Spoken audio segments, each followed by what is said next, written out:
យើងខ្ញុំទាំងពីរអ្នកសូមគោរពជម្រាបសួរទូរទស្សនិកជនដែលកំពុងទស្សនាកម្មវិធីព័ត៌មានប្រចាំថ្ងៃរបស់ស្ថានីយ៍ទូរទស្សន៍កម្ពុជាប៉ុស្តិ៍លេខ 8 HD ខណៈពេលនេះសូមជូនព័ត៌មានជាតិ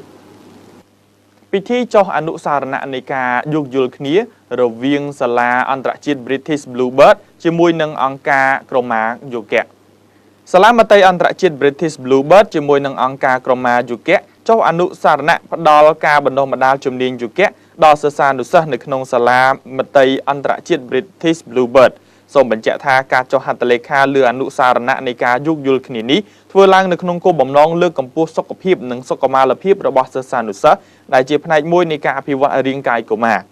សាលាមត្តេយ្យអន្តរជាតិ British Bluebird ជាសាលាដែលមានជំនាញខាងអប់រំនិងការអភិវឌ្ឍកុមារតូចនៅក្នុងសាលាបានជ្រើសរើសយកកម្មវិធីសិក្សាជាតិរបស់ប្រទេសអង់គ្លេសទាំងស្រុងមកអនុវត្តនៅក្នុងការអប់រំកុមារអាយុ2ដល់6ឆ្នាំនិងកម្មវិធី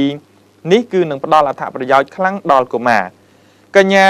Violet Oliver អគ្គនាយិកាកម្មវិធីសិក្សាសាលាមត្តេយ្យអន្តរជាតិ British Bluebird បានមានប្រសាសន៍ថាការចាប់ដៃគូជាមួយនឹងអង្គការក្រមាយុគៈនិងការបញ្ចូលយុគៈនៅក្នុងកម្មវិធីសិក្សារបស់សាលាដោយយល់ថាអង្គការក្រមាយុគៈគឺជាស្ថាប័នជំនាញខាងបណ្ដុះបណ្ដាលយុគៈហើយគ្រូបង្រៀនត្រូវបានទទួលស្គាល់ជាអន្តរជាតិសាលាជឿជាក់ថាសិស្សានុសិស្សនឹងពិតជាចូលចិត្តយុគៈហើយវានឹងក្លាយទៅជាផ្នែកនៅក្នុងការអភិវឌ្ឍរាងកាយកុមារកញ្ញាបានបន្តថាបច្ចុប្បន្នសាលាបានបញ្ចូលកម្មវិធីសិក្សាបន្ថែមដូចជាហែលទឹកបាល់ទាត់ភាសាខ្មែរតន្ត្រីទស្សនកិច្ចសិក្សាការដាំដំណាំនិងកម្មវិធីជាច្រើនទៀតលោកស្រី Dilpin អគ្គនាយិកាក្រមាយុគៈបានមានប្រសាសន៍ថាការចាប់ដៃជាមួយនឹងសាលាមត្តេយ្យអន្តរជាតិ British Bluebird គោលបំណងសំខាន់លើកទឹកចិត្តឲ្យសិស្សានុសិស្សមានការយល់ដឹងជាមូលដ្ឋាននៅក្នុងការរស់នៅប្រកបទៅដោយសុខុមាលភាពលើកកម្ពស់សមត្ថភាពនិងកសាងទំនុកចិត្តកុមារតាមរយៈយុគៈ